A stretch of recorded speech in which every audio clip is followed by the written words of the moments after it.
Hello, everyone. This is Kristen Howe with Your Life Without Limits, and today we have a very special guest who's also known as the host of Your Life Without Limits.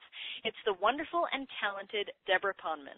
Now, many of you, knowing that Debra is a renowned transformational leader in her own right, have requested Debra to share her teachings, and since she couldn't interview herself, she asked me to do the honors, and I am absolutely thrilled to be here interviewing Debra today, and I know you're going to love this call. So, Debra, welcome. Thank you. It's very exciting to be on my own show. Right? What a unique experience. And I know, everybody here has so many questions that they want me to ask. So I have tons of questions for you. But first, what I'd like to do is share with everyone a little bit about your amazing self. Debra spent the decades of the 70s in India and Europe in complete silence and deep meditation for months at a time. And while she was back in the U.S., she taught meditation to thousands. In the 80s, Debra discovered the works of the great masters of the Western metaphysical thought, such as Napoleon Hill, Emmett Fox, and Florence Shinn. These are men and women who embraced the principles which are now known to us as the law of attraction. Recognizing that the world was in need of these teachings, Debra created Yes to Success seminars, and within a few short years, her seminars were taught in dozens of U.S. cities and countries worldwide. Her teachings reached Fortune 500 companies and international associations, while some of her students went on to become New York Times best-selling authors, world-renowned speakers, household names, millionaires, and even billionaires. In 1988, with a book deal in hand, an infomercial running in 32 major markets, and negotiations underway for her own national TV talk show, Debra gave it all up when she realized she had a greater passion. Now, after 20 years of disappearing from the public eye while staying true to her teachings, Debra is back as a best-selling author, an icon in the New Thought community, and the host of Your Life Without Limits. Today, she will share her amazing story and the simple secrets of how true happiness, prosperity, and lasting success are created. Now, on today's call with Debra, you'll discover how to create the situation where a higher force takes over the manifestation process. You'll find out who you should and shouldn't share your dreams with. You'll discover what the beings of light on the other side want you to know about what is important while you are here on Earth. And finally, you'll find out what one person can do to influence the entire creation. And before we dive into those points and the questions I have, can you share with us your journey and the major turning points that allowed you to manifest your current level of success and start the company called Yes to Success? Because, from what I've said here and from what I know, didn't you start out as a meditation teacher? Actually, I did, and I know that when people hear that the name of my company is Yes to Success, they think I'm going to talk about how to climb the corporate ladder or how to get yourself a big house and a sweet car, which a lot of people have done utilizing what I teach. But the truth is that, and you and I know this, and I know all of our listeners know this, that success is an inside job. None of those things are ever going to make you feel successful unless you are full of success first on the inside. So having spent not only the decade of the 70s studying with the great master Maharishi Mahesh Yogi, but with other great masters of the East and the West, actually on 6 continents, I know for an absolute fact that without the inner silence that meditation brings, outer success will always leave you feeling empty. We tend to think that accumulating things and titles will make us happy, but we know that it never will. However, of course, once you have the inner success established through a practice like meditation or some of the other techniques that I'm going to share today, it's easier to achieve outer success because you're not attached. You're not desperate. You know that if it leaves tomorrow, you're still going to be happy. And, Kristen, we actually talked about it before we started this formal call, that there are so many things going on in all of our lives. But if you have techniques that work from the inside out, like a ship anchored to the silent depths of the ocean, no matter how many storms come, you're not going to capsize. You still feel silent on the inside. So anyway, that isn't really talking about my journey, but I just wanted to share that. And yes, I did become a meditation teacher many decades ago, and my journey actually began when I was in college, and I learned to meditate. And I'd like to say that I learned to meditate to be centered and peaceful, but the truth is it was the early 70s, and I learned to meditate because I thought it was really the cool and hip thing to do. And hey, why not be cool and hip the easy way? So I started meditation for that exact reason, and something interesting happened, and that was my life transformed so dramatically. I would find that things that used to throw me completely off course. I was in college at the time, things with boyfriends and schoolwork and parents and money, they weren't throwing me off anymore. Again, I was feeling that silence, and I decided that I wanted to learn how to teach meditation to other people, and I quit school, and I went and I became a meditation teacher. I studied with Maharishi Mahesh Yogi, and I was with him for actually 6 months, and then I came home for a while, then back for another 6 months, and then came home for a while. And as you said in my introduction, a lot of that time was spent in complete silence, really not speaking at all, and meditating for 10, 12, sometimes even 14 hours a day, and fasting for much of that time. And when I came out and I was teaching meditation to other people, I was very, very happy. However, I was not making enough money to even put food on my table, and I realized that I should probably do something that made me a little money so that I could buy things like health insurance and car insurance, or actually a car. And so at the end of the decade of the 70s, I left the meditation community that I was living in, and I moved to Los Angeles because I thought that would be a place where I could make a lot of money so that I could move back and continue to live in this meditation community. So I went to LA, and I didn't know back then that you should do something that was your passion.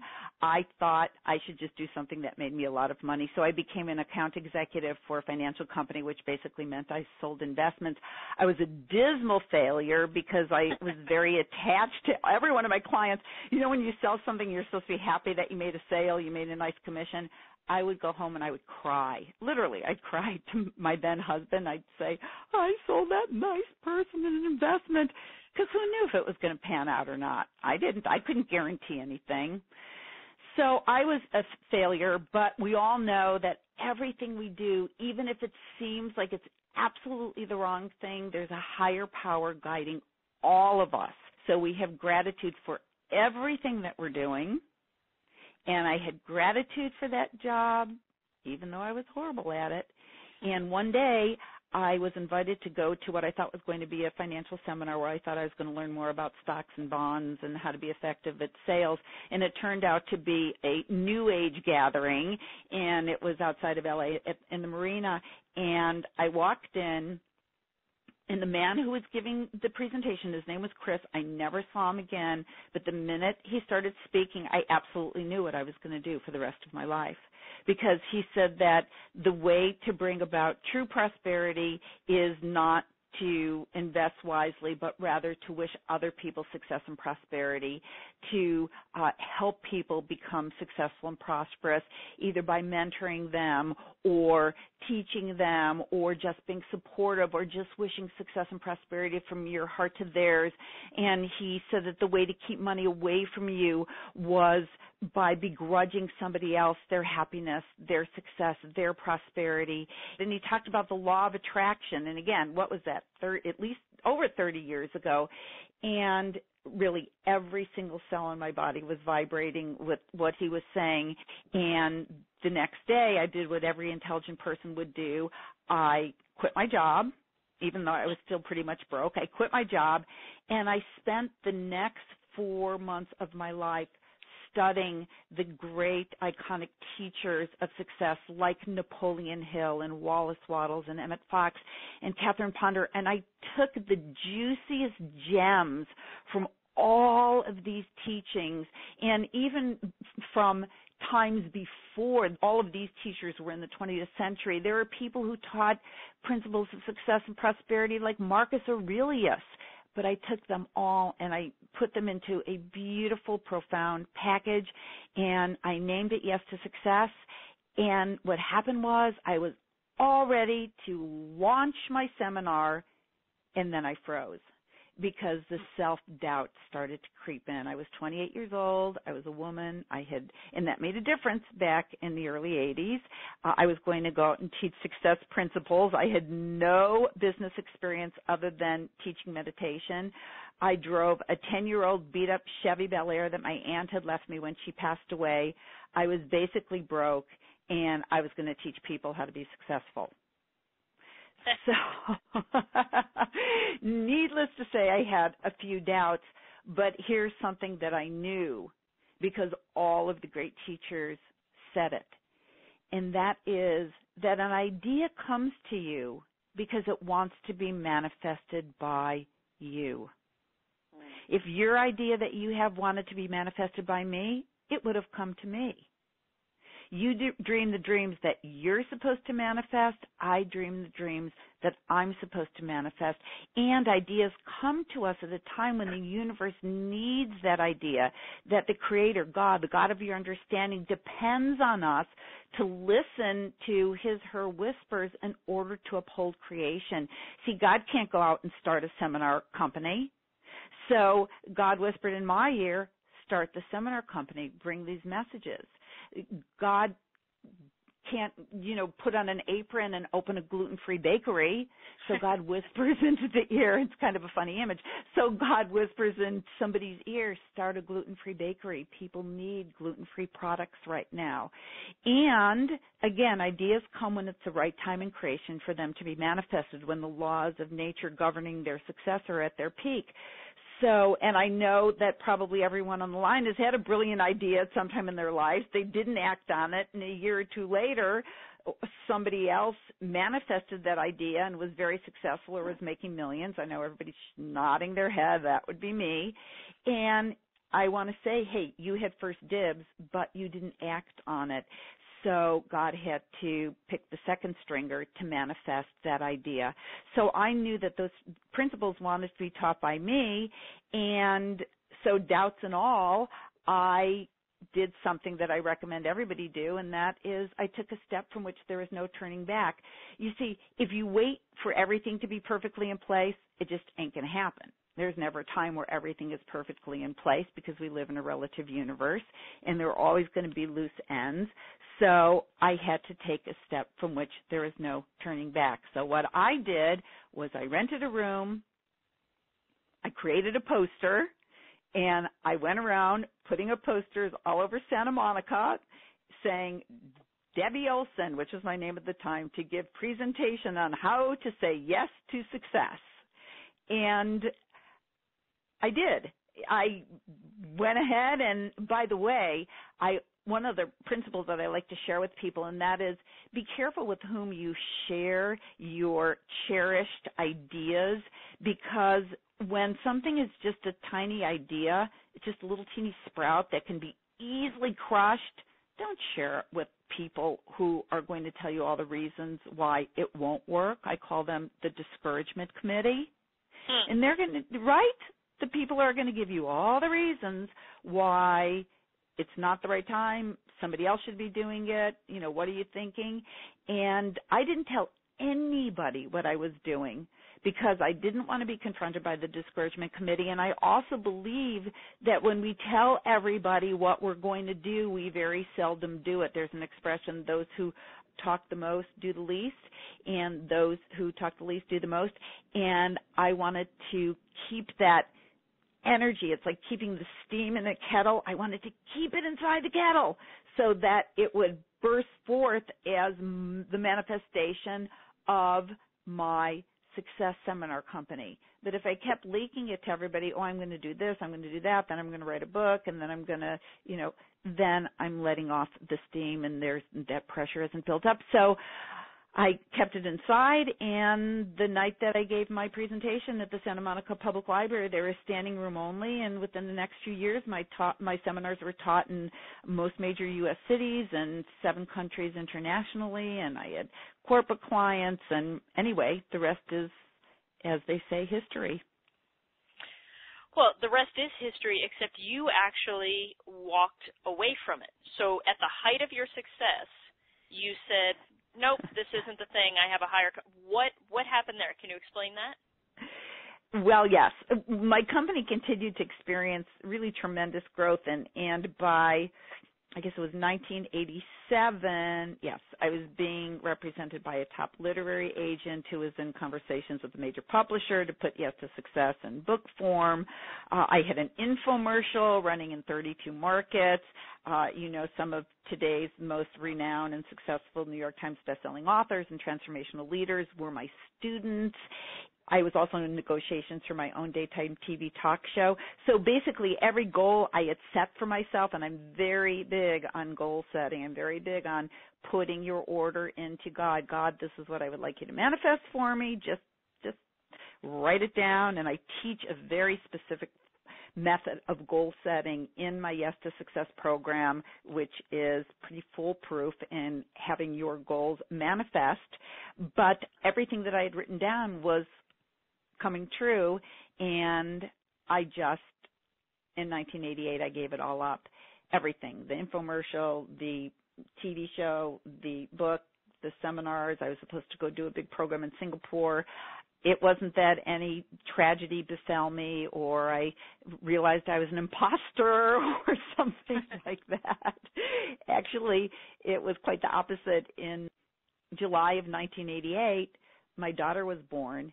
And truthfully, the moment the midwife handed me that little girl, I looked in her eyes and I knew that if I was going to be true to my own teaching, the cornerstone of which is to listen to your inner voice and follow your heart, I knew that my career would have to come to a screeching halt, because if I didn't walk my own talk, how could I expect anyone to trust my teaching? Because I believe that people all have built-in authenticity meters, and we are becoming more and more and more sensitive. And if a teacher isn't really true to their own teaching, it is screamingly obvious to all of us these days. And if I was traveling around the world when my heart was home with my baby, then I would have been an imposter. And I'll tell you something, Kristen, it was very funny because nobody was happy with me. I had a line of people who were waiting for me to just kind of push that baby out and get back to work. And my agent was waiting, the publisher was waiting, the producer was waiting, my clients were waiting. And when they called and said, hey, we heard you had the baby, let's get going, I said, I'm really sorry, but you're going to have to call me back in 18 years. And that actually turned into 21 when my son was born. And everyone said, literally everyone said, have you gone completely out of your mind? And I said, absolutely. Right out of my mind and right into my heart. And I had to do that to be true to myself, for my own happiness, for my own well-being. But really it wasn't that I was, some kind of gigantic hero. I didn't have a choice. I was totally in love. I didn't want to leave that child to go to the bathroom, let alone to go to Singapore. And really that's a great principle of success that I share in my teaching, and that is that we all really do have to go out of our minds and be led by our hearts, not only for our own happiness and success, but really for the survival of our planet. Because I also believe there's a quiet revolution taking place that's leading us into the future, and we, the people who are listening to this call, we're the leaders of that revolution, and it's a heart center revolution, and we're the ones who will bring that heart-centeredness into business, into politics, into education. And it's going to be a future where our problems are going to be solved by our hearts overruling our minds, and kindness and compassion and cooperation are going to take the place of competition. And I also believe that people will begin to enter not only personal interactions but even business interactions with the thought not what can I get, but What can I give? How can I serve? How can I win without anyone else losing? And that will only happen when we go out of our minds. And one of the things that I would tell people, because the mind judges, the mind divides, the mind separates, the mind fears, the mind looks for what's wrong with ourselves, what's wrong with others, how we're different, and the heart connects. It sees what's right. It unifies. It loves. It doesn't look for what's wrong. It looks for what's possible. And so following my heart, I just knew that I wanted to be a mom at home. And that's what I did for 21 years. If you wanted to find me, I was at Chuck E. Cheese. Yes, even my teenagers like Chuck E. Cheese. No, just kidding. But they definitely liked it when they were kids. I spent way too much time there putting those tokens in and getting the tickets out. Hilarious. Let me ask you a question, because one of the things that I love about you, and I think that is so powerful for everybody listening, is how human you are. You're so human and willing to admit your humanness, and that's amazing for all of us because we can really learn from that. Did you ever doubt that you made the right decision to give up your career and stay home with your children? Well, the answer is, if I didn't tell the truth, I'd say, oh, no, absolutely not. I always loved being at home with them, especially when they were teenagers. That was just a ball. Yeah. My idea of a good time. But the truth is that I totally doubted it. There were many, many times that I thought I made a gigantic mistake. And to tell you the truth, when I really thought that I'd blown it was when my students started becoming best-selling authors, or when I would turn on the TV and there they would be smiling across the airwaves. I mean, I knew that what I needed to do at that moment was to wish them success and prosperity and send love to them, and I knew those techniques, and they really do work. However, the truth is that of course I had doubts, because I'm human. And if you don't have doubts, then you're a robot. I mean, we are humans. Human beings doubt. And I remember this one time, it's actually one of my favorite stories to share. It was when the kids were really little. They were like about 2 and 5. I was still living in Fairfield in Iowa at the time, and I remember it was a day where they were really off. They were nothing was making them happy, so I decided I was going to put them in front of the TV, and they wanted to watch Barney, the big purple dinosaur, and I was doing a channel check. True story. I'm doing a channel check, and as I'm turning the dial, I see Oprah, and just as I'm about to keep turning the dial, for a split second, I see that Oprah's guest is one of my former students, one of the people who had took Yes to Success numerous times in the early 80s. And not only was this person on Oprah with his best-selling book, but he was showing Oprah the power of the mind using one of the techniques that I used in my seminar. Actually, it was something that I had cognized in meditation. Now, I want to be very, very clear that there was nothing wrong with this person using this demonstration. He didn't steal anything from me. When I decided I was going to stand with my kids, I said to all my students, take my material, teach it to the world. The world is ready for this. The world needs these principles. And basically, some of the stuff had come out of my own brain and out of my own heart, but a lot of it, as I say, had been around for century or millennium. So there was nothing wrong with him showing this demonstration to Oprah, but I was a little bit vulnerable that day, and Oprah is just going berserk over this demonstration. She said, this is the most powerful thing I've ever seen. Oh, my gosh, I'm going to do it with my whole staff. And I'm standing in front of the TV, knee-deep in dirty diapers with these 2 whiny kids on the couch, and basically what happened was I just lost it. I just burst into tears and started sobbing. I feel like crying now. I was standing in front of the TV sobbing, which of course made my kids stop crying because they were like so flipped out. Like, oh geez, what do we do now?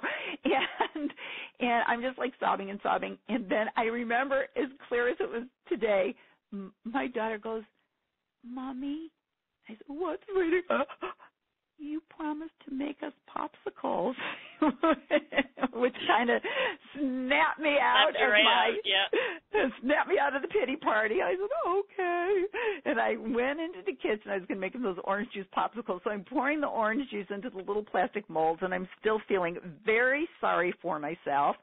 And I just said to God, I said, God, I think I really made a big mistake. And, you know, I'm just like sobbing, and God said, and I always say, when I say God said, it just means my own inner voice or my own higher self. It's not that God's voice says, Debra, you know, like Charlton Heston in the Ten Commandments. It wasn't like that at all.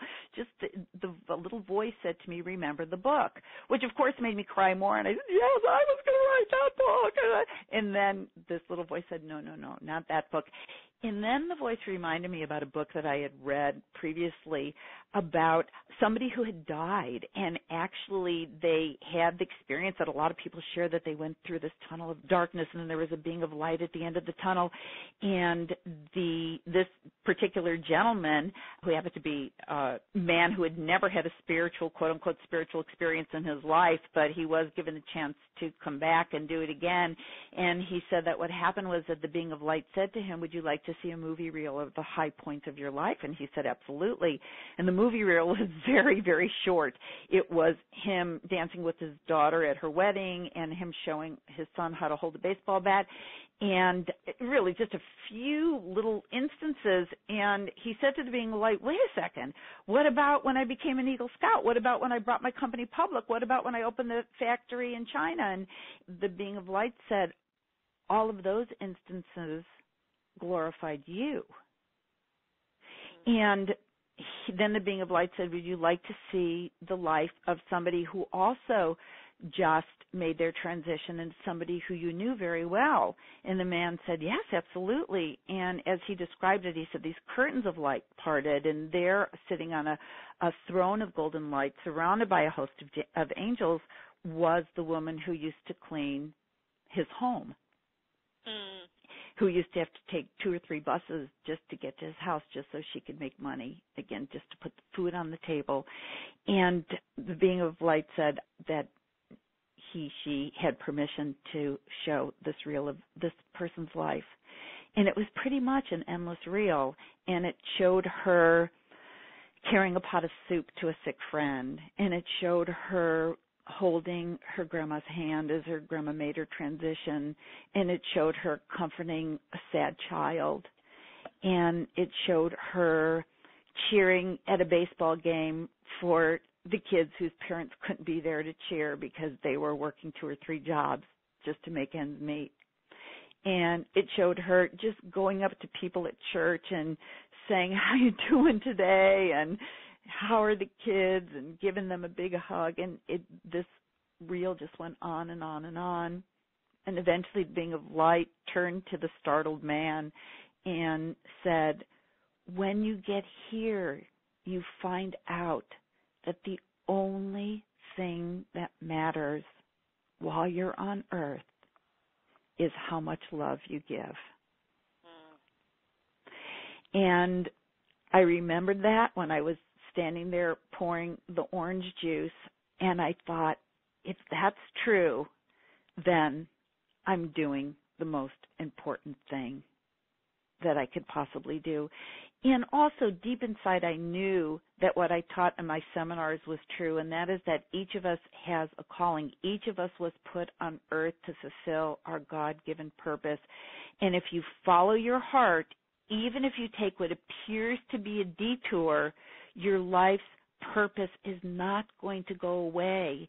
If you take a circuitous route, if you're following your heart, you will end up at your destination. For example, if you take time away from your career to be with your kids, and I'm not saying that everybody should be a mom or dad at home. I mean, I don't even know if my kids were better off with me being home. All I know is that I was home with them, and I'm not going to argue with reality, so it was exactly as it should have been. But if you take a few years to go work with AIDS patients in Africa, or work on a political campaign, or be with your mom for a year, taking care of her if she's making her transition, whatever it is, your life's purpose is not going to go away as long as you're listening to your inner guidance. The impulses of your heart are nothing less than your destiny calling you, so don't ignore those impulses. Follow them, and I promise you, you'll end up at your ultimate destination, and I believe it's the only route there. And I'll tell you one other thing, and that is that 20 years go by in the wink of an eye. I mean, I don't even remember those 20 years. I remember isolated instances. I don't know where they went to, but I'm glad that I followed my heart.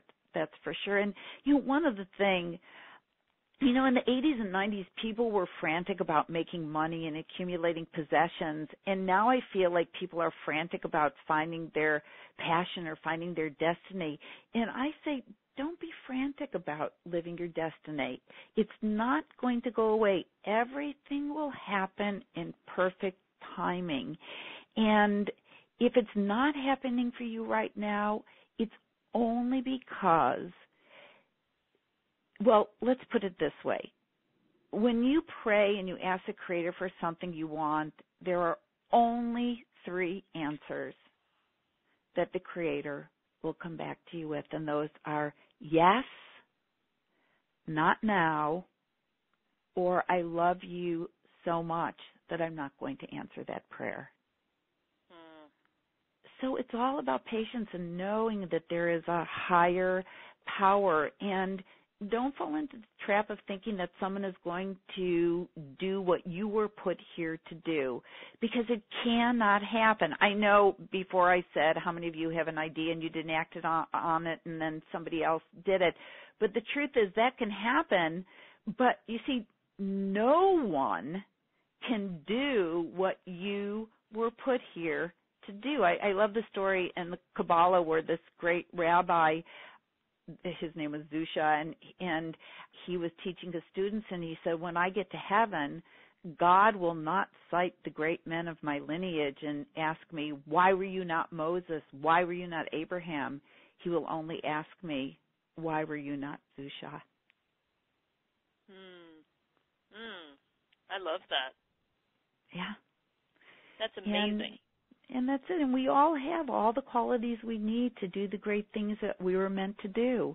And if you leave the world without sharing your unique gifts, then the world will be forever lacking. No matter how many other giants come and go, and no matter how many other people do things similar to what you want to do, but there are people who came to Earth whose lives can be influenced and transformed only by you. That's the contract they came in with.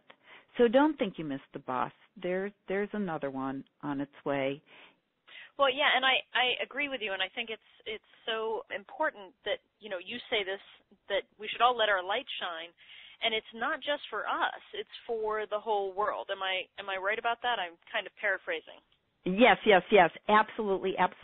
And I am going to talk about, that's right, how to bring more light into the world. And I just had one other thought, and I always want to add this so that people don't think that I'm some kind of saint, because I definitely am not. But one other thing that I want to share with people is that a couple years ago, my friend, her name is Mary Pat Knight, and she's a great transformational leader as well. And she said to me one day, we were at lunch, she said, you gave up your career to be with your kids for another reason too, don't you? And I said, no. And, well, she said, other than to be with your kids. And I said, no. And she said, yeah, you were afraid of success. I said, really? And she said, yeah, either that or failure. And I was like, OMG. I probably even said OMG, I'm not right. But and I realized that she was absolutely right. because I went out at the top. And now I have these great stories to share people. I had the TV show, and I had the book about to be published, and I had these people waiting for me. But guess what? I don't know if that TV show would have been successful. I don't know if that book would have been a hit. So I went out at the top because I didn't have to risk failing. And because think about it.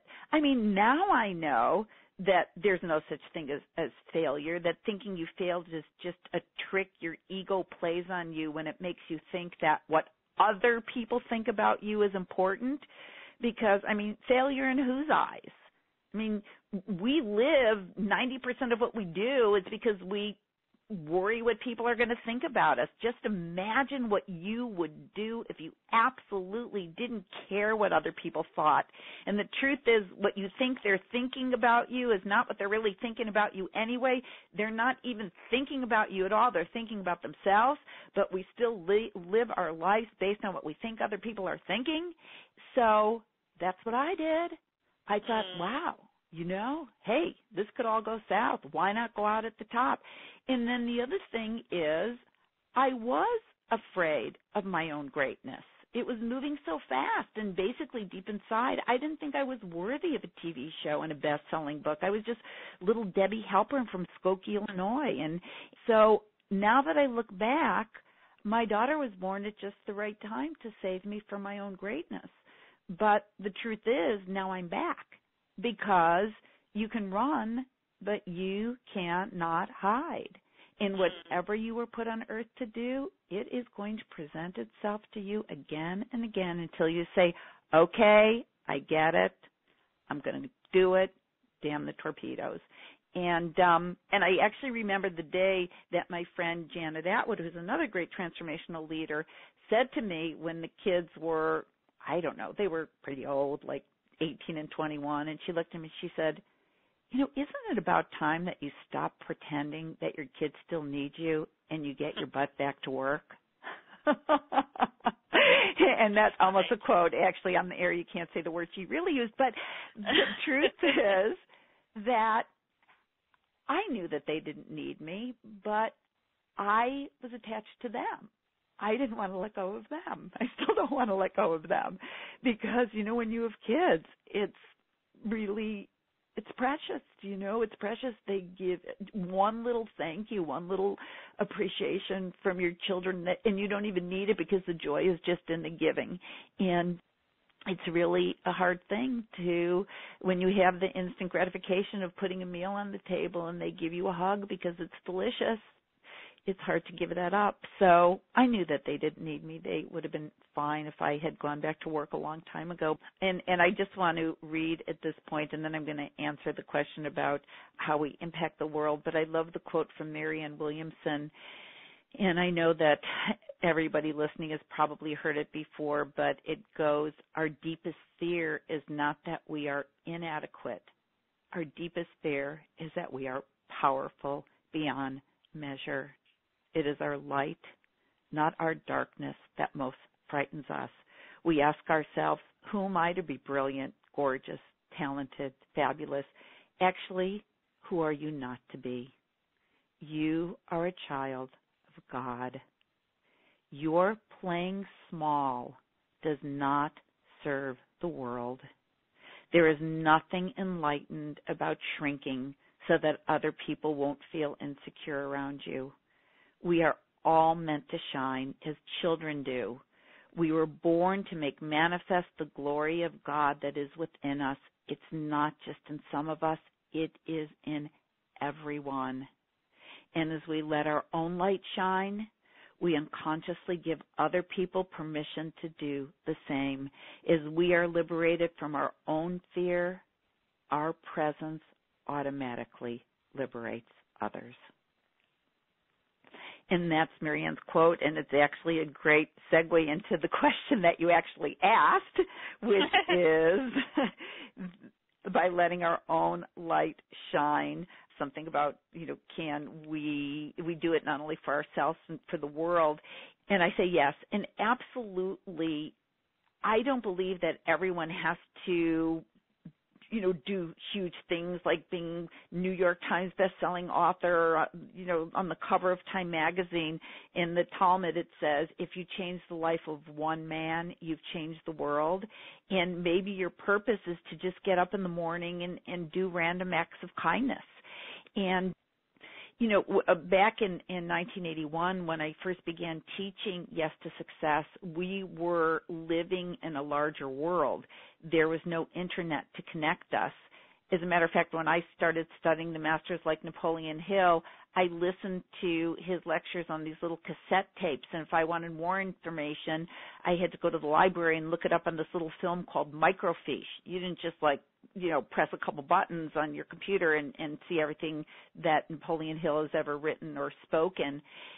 If I wanted people to attend my Yes to Success seminar, they had to get in a plane and fly to where I was giving it and stay at a hotel and rent a room and pay for their food, and it ended up being thousands of dollars. Now people can get my entire seminar, and just listen to it on their computer. They just click and there it is. But back in the 80s, we knew there was chaos and suffering in the world. The Vietnam War had ended in 1975 with the fall of Saigon, but we didn't get the news instantly. When there is any breaking news, now we get it in milliseconds. 30 years ago or even 10 or 20 years ago, not so quickly. But because of that, back then, we could be less involved with the suffering of others because it wasn't in our faces. But now we know when, another gay youth commits suicide because he or she is being bullied. Or we know instantly when someone goes on a shooting spree, looking for Jews in Europe or black people in Alabama or Muslims in New York. Now we know that we're a one world family, and if a young girl in Africa is subjected to genital mutilation, that is our daughter, or a little boy in Iraq is taken from his home and made into a killer in the name of God, that's your son. So success is no longer about how can I survive and I become well known and I thrive and I make a lot of money, but it's how can we survive and we thrive. The way that I say that we do that, well, one of my favorite kind of concepts is that there's a universal light that's so bright, and it's brighter than 1,000 suns, and it's full of light, and it's full of love, and it's full of grace, and it's full of compassion, and all the bounty that God wants to shower on all of his children. And this is light that dissolves the darkness, and it shines on everyone equally, just like the sun shines equally on rich, poor, black, white, old, young. And I know that everybody listening has actually felt that light of grace. You can close your eyes right now and you could feel a vibration. You might not take the time to notice it, but there is a vibration vibrating all around you right now. And that's the grace of God. And I also believe that it's closer at this time in creation and less filtered than it has ever been before, because the 100th monkey has started cleaning its sweet potato, and the 100th person has realized that love is all there is. And so this light of grace is shining, and it doesn't matter who the person is. I've had the experience of looking into the eyes of a homeless person panhandling on the street and been blown away by their light. And the more we let this light of grace into our lives, the more we become imbued with the light, and we become transmitters of the light. Do you see? So it's just like, even though the sun is shining, we could put up an umbrella between us and the sun. We can go inside the house. We could build a bunker and live underground for our entire lives. It's not that the sun isn't shining. It's just that we've put something between us and the sun. And the same thing with this light of grace. It's up to us how much grace we want to let in to our life. And have you noticed, Krista, that some people seem to be full of light and it just feels so good to be around them, and other people not so much? Have you noticed that in your own experience? Absolutely. Basically, it's because when you let the light in, you start becoming a generator of that light. And then not only the people, but everything you want is attracted to you, okay? So the question is, how do we bring more of that light of grace into our lives? And the truth is that every act we do, every word we speak, every thought we allow ourselves to indulge in, I didn't say think because some of them come spontaneously, but we could either dwell or we can kind of just flick them off. Everything either allows more light into our lives or puts a veil between us and the light, okay? So, for example, we listen to a seminar like this, a telesummit, Your Life Without Limits, and all of the guests are so uplifting. We feel so full of grace, so full of light, so uplifted after we hear these speakers. And then we go into the room and we want to share with our partner how excited we are about something that we just learned. And they kind of curtly say to us, don't bother me right now. And then the light dims a little bit, right? Or we glance over at the TV and they're watching some political figure, and the political figure is just bold-faced lying, and we just feel sunk and more of that light is gone. And then we see that the dog, peed on the wood floor, and we yell at the dog and we feel badly about it. And see, and it's not really those things that happen to us. It's our reaction to those things that happen. We leave the space of light and love, and we start reacting, and the more we react, the dimmer the light gets. It's not our partner. It's not the little dog. It's not the political figure. It is our reaction that either adds a veil or takes a veil away. So when we realize that the universe is always giving us a gift, anytime anything happens in our life, whether it looks good or it looks bad, there's nothing, even Shakespeare, there's nothing either good nor bad, but thinking makes it so. We think, we react, right? So if something appears in our experience that looks bad or jarring, or somebody's mean, or there's some negativity, that is our opportunity to react differently and bring more of that light into our lives and thus onto the planet. And the harder it is not to react negatively, the more light you bring to yourself and on to the planet. So that's why I say the most objectionable people are our greatest gifts, because if we don't let our buttons get pushed, if we don't react, we bring in a much greater amount of light. Like when somebody cuts you off in traffic, you have a choice. You could lay on the horn and, curse at them, or you could thank that person you were about to decimate. Thank you so much for cutting me off, because now I have a chance for greater spiritual gain. Instead of laying on the horn, I could send you love, because who knows, you might be in a hurry to get home from work to tend to your wife who is dying of cancer. Or you can, another thing that you could do is just take a deep breath from your belly, and sometimes that'll bring you back to center. And let's say you say something totally inappropriate and you put your foot in your mouth and you're just about to beat yourself up about it. I know, Kristen, you've never done that, but I have.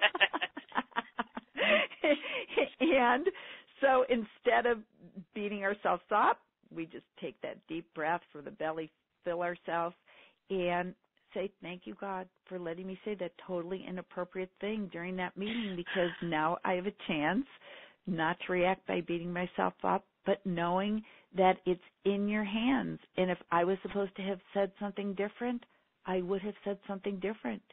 So that must have been what I was supposed to say. And just bless the circumstance, and you feel the light pour in, and you have a great sense of peace that will come over you. And that, angst will be transmuted to joy, and the tension will be transmuted to peace. And again, the harder it is to call in the light, the more extreme the circumstances, the more intense the anger or pain, the greater the light will be. And if you don't do it for yourself, choose a different reaction for yourself, do it for the planet, knowing that you're bringing more light on to our planet. And I'll tell you one other little parable from Kabbalah. And there's a rabbi, and the rabbi said to his students, he said, go get me one of those scales of justice, one of those balancing scales.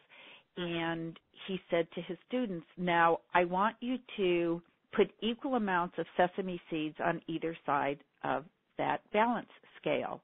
So they did that. And then the rabbi said to the students, now we are at a time in creation where there is a delicate balance between good and evil. And we're at a precarious time where we can either go into an age of enlightenment or an age where there's going to be more darkness.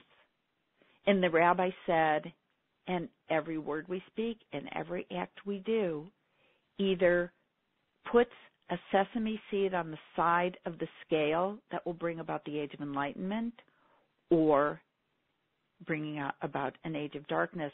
And the rabbi said, when you do a random act of kindness, when you give somebody a compliment, when you lend a helping hand, when you hold the door for somebody, when you're open and vulnerable, every time you do something like that, you are putting a seed on the side of the scale that is going to lead to an age, a glorious age of enlightenment. And when we do something that's mean, if we are angry, if we hurt somebody's feelings, if we gossip, we know the things. I don't have to list them. But we're adding sesame seeds to the other side of the scale. And I add, when I share this parable from the rabbi, I say, how do you not know that that act of kindness that you just did wasn't the act that tipped the scale, and now we will have an age of enlightenment for all the time to come. So when we are faced with a tough challenge and we feel like we want to lash out or say something mean or justify or be right, just know that it's putting sesame seeds on the side of the scale that we don't want them on. And if we react differently, we're contributing to a world filled with light in an age of enlightenment. It's beautiful. When you hear it like that, it's just like, yes. I mean, that's pretty much all you're left with is this feeling of, yes. Yeah. And, people don't realize how powerful they are. People think that they're powerless, but it's, when we do feel powerless and we see people in, refugee camps in Darfur, we see, the atrocities that are going on around the world, and we don't realize that the more light that comes onto the planet, the more grace that comes onto the planet, those types of things are going to become fewer and fewer and less until we do have an age of enlightenment for everyone. So your job is only to do those things. And that doesn't mean that we're going to be perfect. That doesn't mean that I never yell at my kids or I don't, lose it or whatever or cut, not let somebody in traffic. But what we could do is still say to ourselves, I love you, I forgive you. Put your hand on your heart and just say you're doing the best you can. That's amazing. It's so true. Do you have an exercise maybe that you could take us through? I would love to take you through an exercise. You know, there's so many different ways that we can bring more grace and more light onto the planet. One of my favorites is I say treat everybody with great respect, and I always say that the respect with which we treat people like great teachers like yourself, we need to treat the lady who takes her order at the Burger King. And again, of course, I know our listeners never go to Burger King, but I love their fries. Or the kindness with which we hold and esteem people like spiritual leaders. We need to show that same kindness to, the housekeepers who clean the room at the hotel that we're staying at. The more difficult it is to treat somebody with respect, the truth is that we are all made in the image of God. And it might be harder to see God in your coworker who spreads lies about you, or the preachers who preach love and then turn around and do some hateful things, but the Creator sees no difference. If we hate them, we're contributing to the darkness just as much as they are. And the Creator sees, or more, because we know the difference. And the Creator sees no difference between the drug dealer and an honored guest from whom we take out our best china. The Creator loves the misguided senator as much as God loves the light worker. And my favorite quote is, if you cannot see God in the next person you meet, you need look no further. That's actually from Mahatma Gandhi.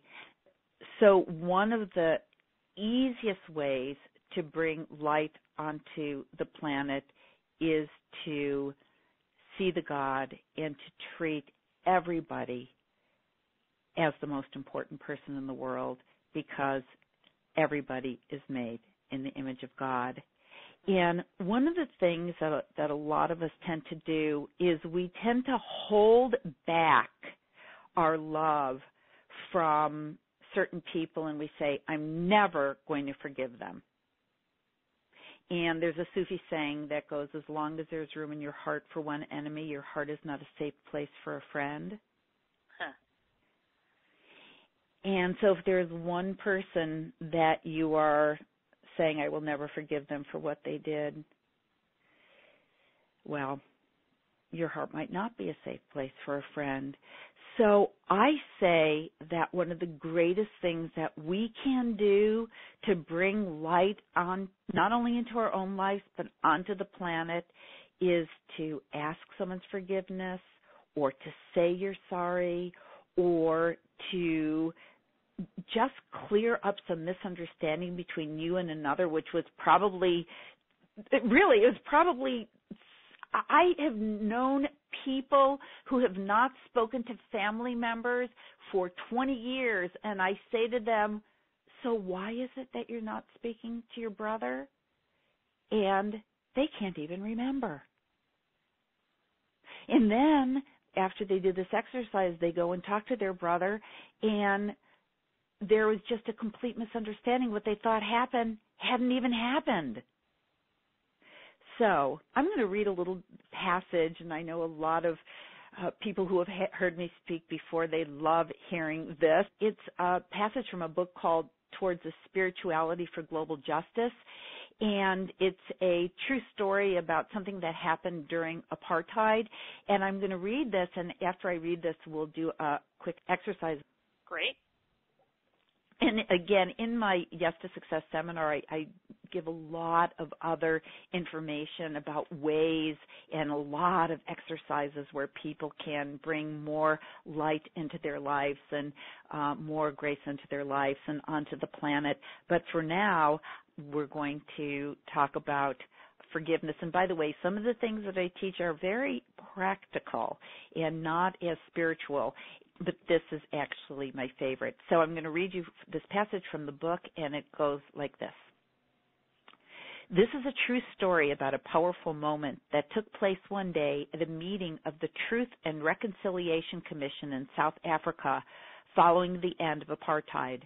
The purpose of this commission was to allow the country to move forward as one nation by beginning to heal from the monstrous acts of inhumanity that were perpetrated by the oppressive political system during that dark time in South Africa's history. In order to receive amnesty from the commission, the people who were accused of these horrible crimes had to face the victims themselves or the victims' families, and here those victims share the impact the crimes that they had perpetrated had on their lives. Here is what happened that day. Next in line at the commission was an elderly black woman who slowly rose to face 3 white security officers, one of whom had just confessed to the brutal murders of both her husband and her only son. The woman had been forced to witness the killing of her husband, whose last words had been, "Father, forgive them." When her turn came to speak, a member of the commission asked the woman what she wanted in the way of justice. Her answer stunned all those in the courtroom. She said she wanted 3 things. First, she wanted to be taken to the place where her husband's body had been burned so that she could gather dust from the place and give his remains a proper burial. Second, because her husband and son were her only family, she wanted the man who had killed them to become her son. And twice a month she wanted him to come and visit and spend the day with her so that she could pour out to him the love she still had in her heart to give. And third, she wanted him to know that she offered him her forgiveness, just as her husband had done. Then she asked that someone help her to walk across the room to where the man was standing so that she could take him in her arms, embrace him, so that he could feel that he was really forgiven. As the court assistants began to lead the elderly woman across the room, the security officer who had murdered her husband, overwhelmed by what he had just heard, fainted.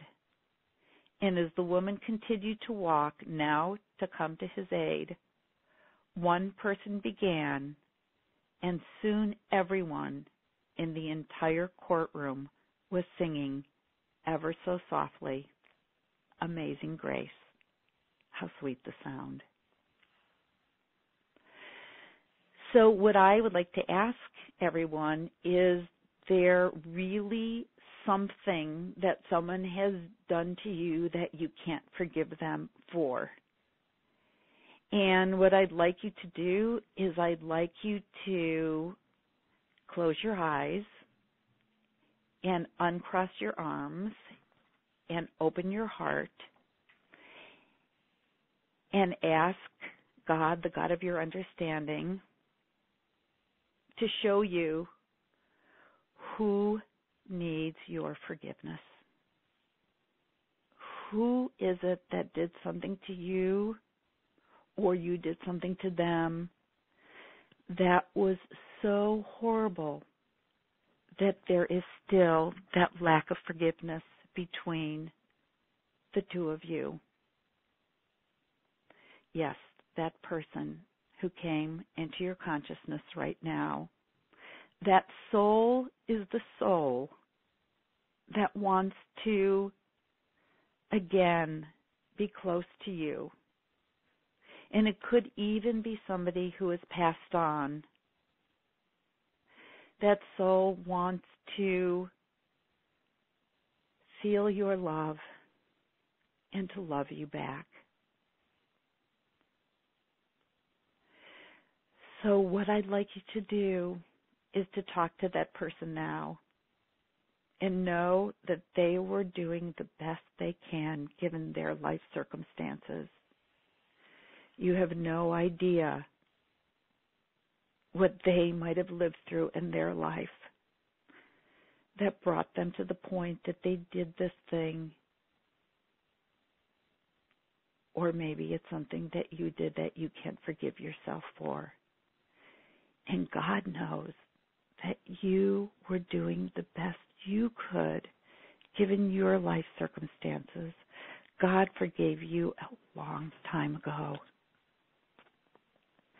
And now I want you to look into the eyes of the person who you brought to your awareness and just share with them what's in your heart, not to make them wrong in any way, not to justify. Just speak to them from your heart.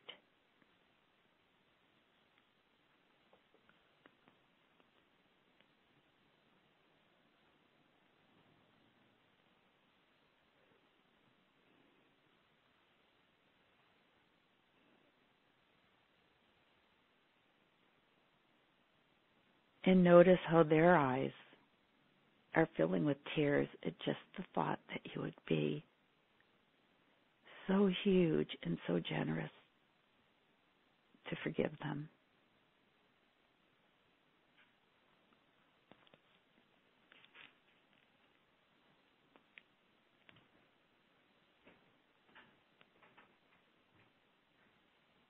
And now,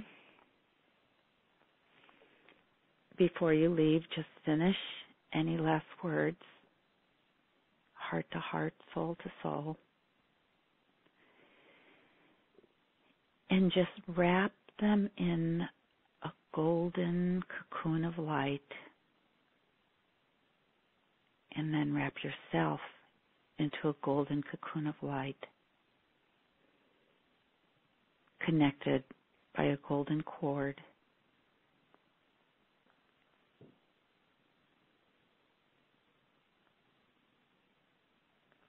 And feel the vibration, the high celestial vibration of forgiveness.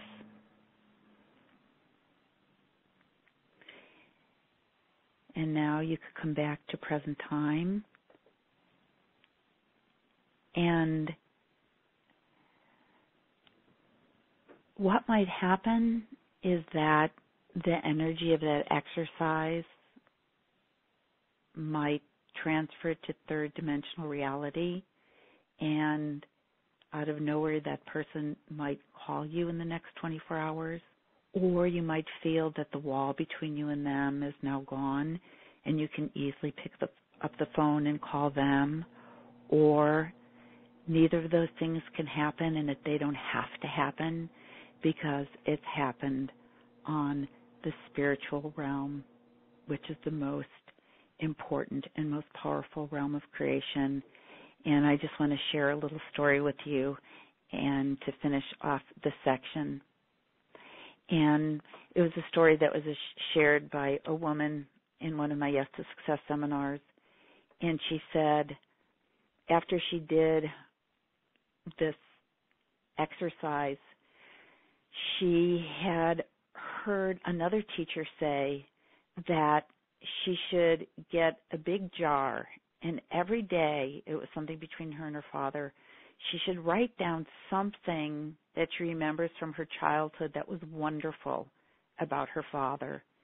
And she said the first couple days were really easy, and she remembered the time he took her to Disneyland and the time that he bought her some gift and the time he drove her to school, whatever. But as the days went on, it became harder and harder, but she still thought of something wonderful, and she did it for either 30 or 60 days. I don't remember for sure, but she did it for quite a long time. And then what she did is she sent her father the jar, and they hadn't spoken in well over a decade. And she never heard from her father, but years later, when her father got divorced from his then wife, that wife called this woman and said, I just wanted to share something with you that I think is important for you to know. Your father and I are getting a divorce, and when he left, he said to me that I could have everything, the money, the furniture, the artwork, and when he left the house, the only thing he took was a few toiletries, his clothes, and his jar. So you have no idea the impact that your forgiveness can have on another individual. You just know that it has an amazing impact on them, on you, and it brings an incredible amount of light to the planet. It's so true, and I love that you're shining light on how impactful all of this is, whether we might realize it or not directly in our, in our faces, in our direct world. And so I think that's so powerful. I love that you shared that story. I think it's just incredible. And what I'm doing here is what you're doing here. We both get so excited about helping people live amazing lives. I know that's what you get excited about. And there's so much more that we can learn from you. And I know that you actually went ahead and created a special offer for everyone who's listening to this call. So can you go ahead and talk us through that, what that special offer is?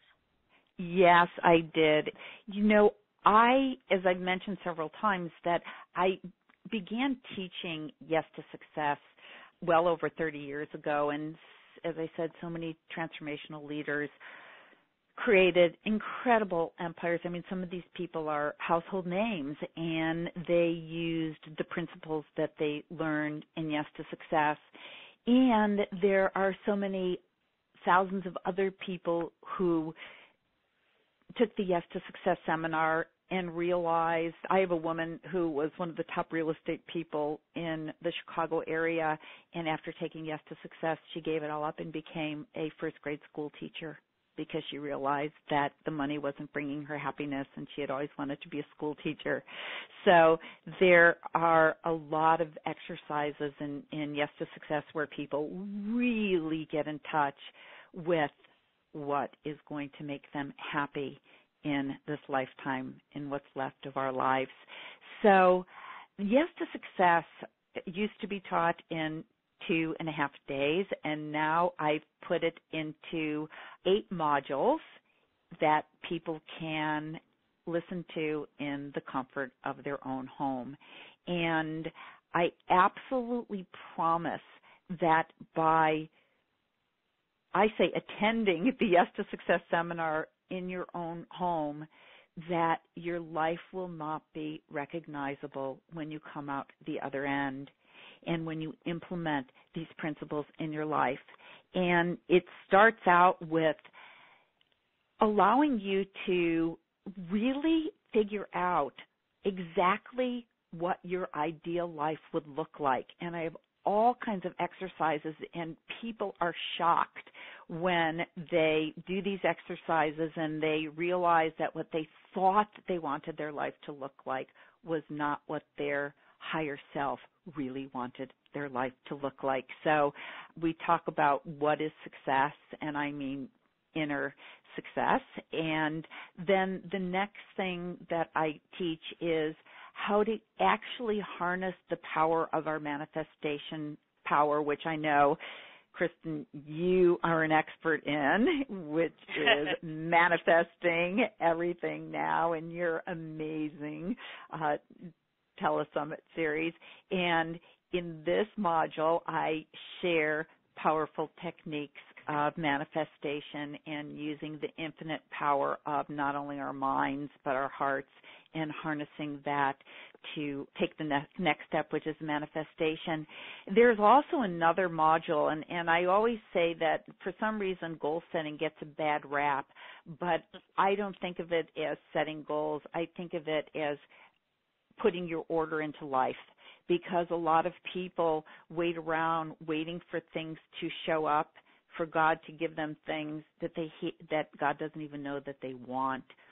And I use this very, very profound system of quote-unquote goal setting to allow people to tap into their inner guidance and figure out their long-term 5-year, 1 year, 1 month, 1 week. It sounds like maybe it's a lot of work, but truthfully, it is so exhilarating.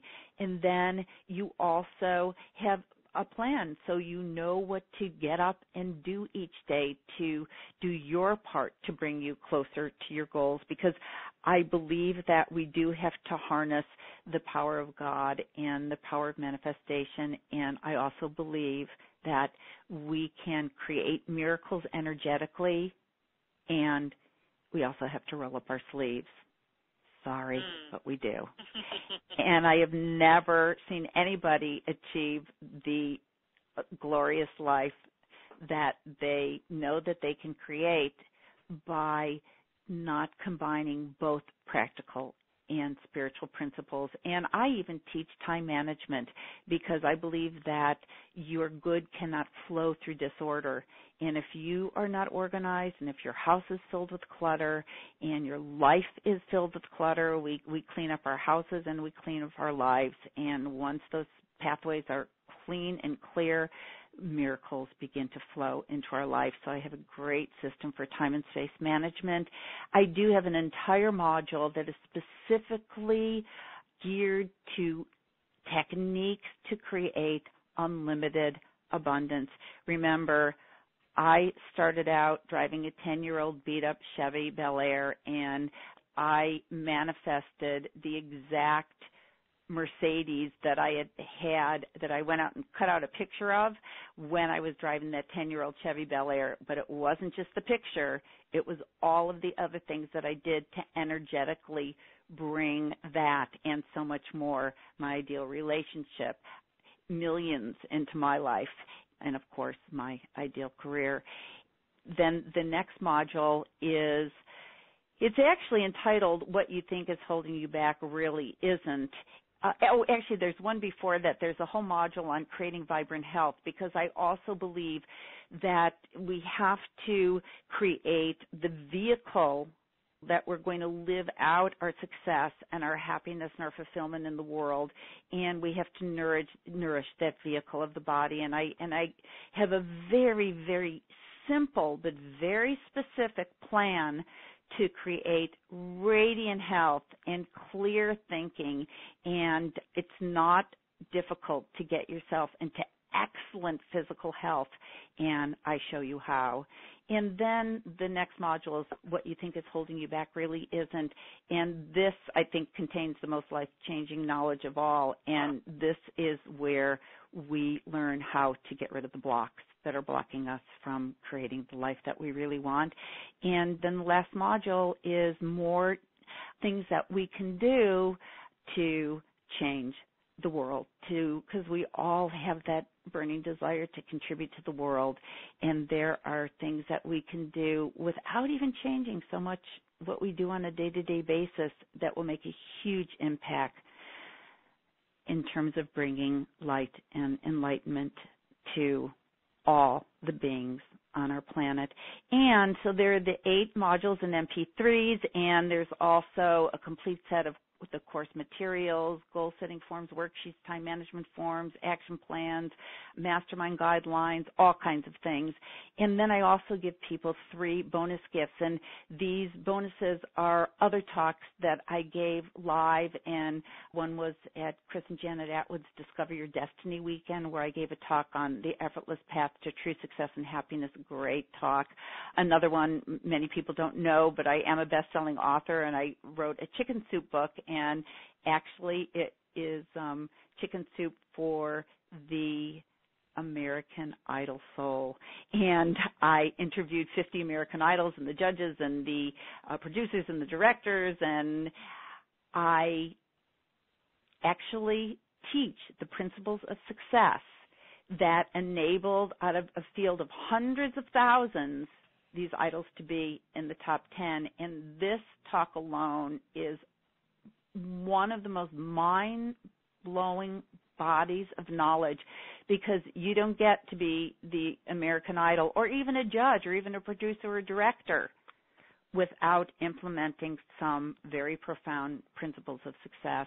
And then the last bonus is a talk that I gave at Greg Hapstrett's Money Attraction Boot Camp up in Calgary, Canada, and it's additional techniques to attract wealth into your life now without waiting. And so those 3 bonuses, and it's all $97. Truthfully, this is the same seminar that people paid not only $1,000 to take, but paid $1,000 more to get to. And one of the things I urge people to do, once you make this purchase, don't keep it to yourself. Gather your friends together. It's an amazing thing to do with your friends, in a group, with your family members. There are a lot of exercises that you do that you can do more effectively if you do them interactively. So I'm not one of these people that says, if you share it with anybody, then you have to pay me more. No, it's my greatest pleasure if you just $97 and you can gather 20 of your friends and just enjoy. It's a great thing to do at the beginning of the new year. Even if you have done it once, do it again at the beginning of each new year, where you want to set some fresh goals and make new commitments to yourself. And it comes with 100% money-back guarantee. If you do not feel that it has dramatically impacted your life, and you don't think it is worth $97 and so much more, just let us know, and we'll give you a prompt refund, and you keep the bonus MP3s. They're yours regardless. And that's the offer. Wow, that's amazing. And everyone, I'm going to give you the link in just a second, but before I do, by the way, I love that you're, making it basically there's no risk. You get to do this and have huge results, and I think that's amazing. So, but what I'd love to do before I give the link is actually ask you to share with us, what's possible for some of the people who are listening who are going to take advantage of this offer. So if you could share some of the results you've seen from people who've applied your program. Well, I have so many people who have, again, manifested their ideal mate. I had a woman who took my seminar who celebrated her 65th birthday and had never been married and was married by her 66th birthday. That's one of my favorites. And I have had people who were in careers that they were not happy in, and I teach a very systematic way to make the transition from something that isn't bringing you fulfillment to what will bring you fulfillment.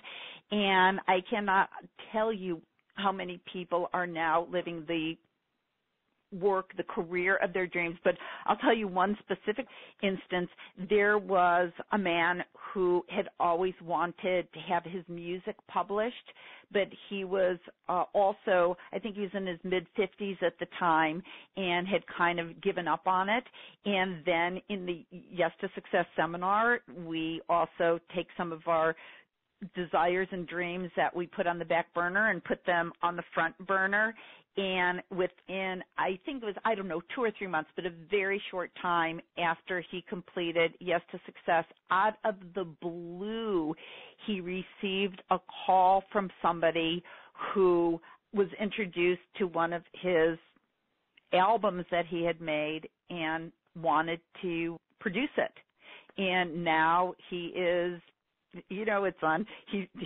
it's on iTunes. He didn't give it to me for free. He sent me an email and said download it on iTunes, but it's quite a popular album. Now it's a kid's album, and that dream came true for him. But there's so many, I don't even know what to say. I've had people who have who have become, again, not only best-selling authors, but people who, I have a woman who took Yes to Success who became the barefoot water skiing champion. And I think she's either in her late 30s, late 30s, early 40s.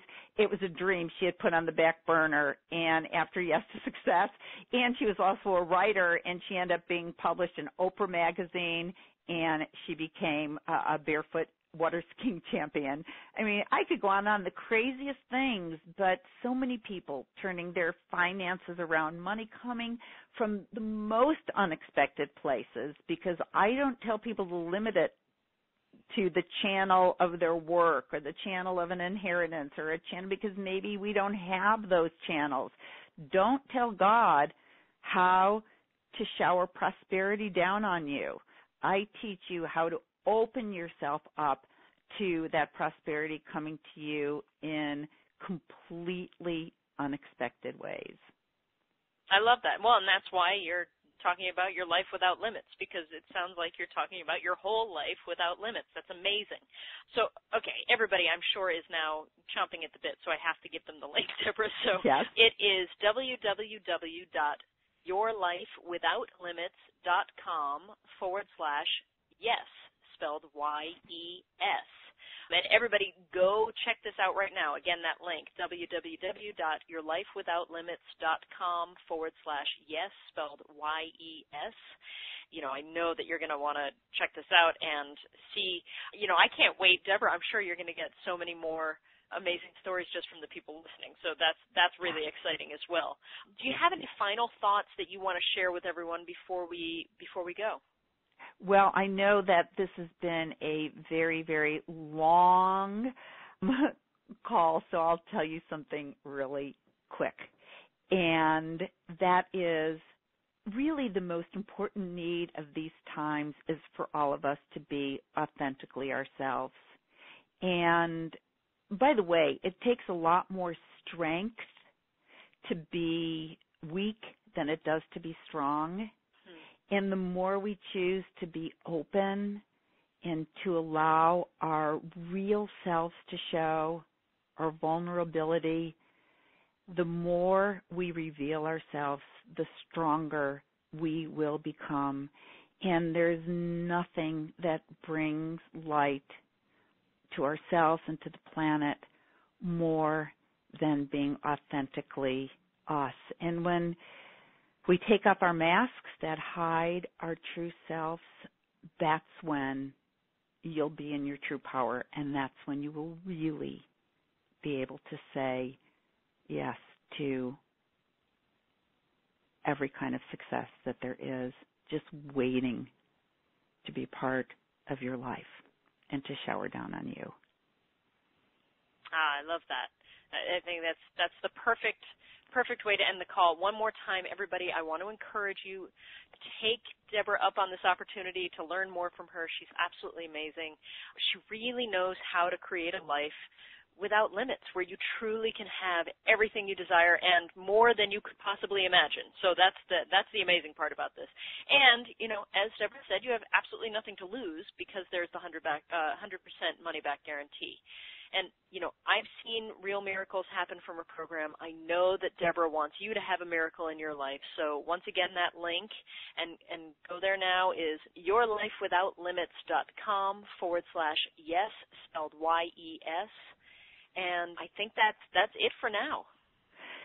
And Kristen, thank you so much. You are just one of the most wonderful people on the planet, and thank you for interviewing me on Your Life Without Limits, and thank you just for being you. Thank you.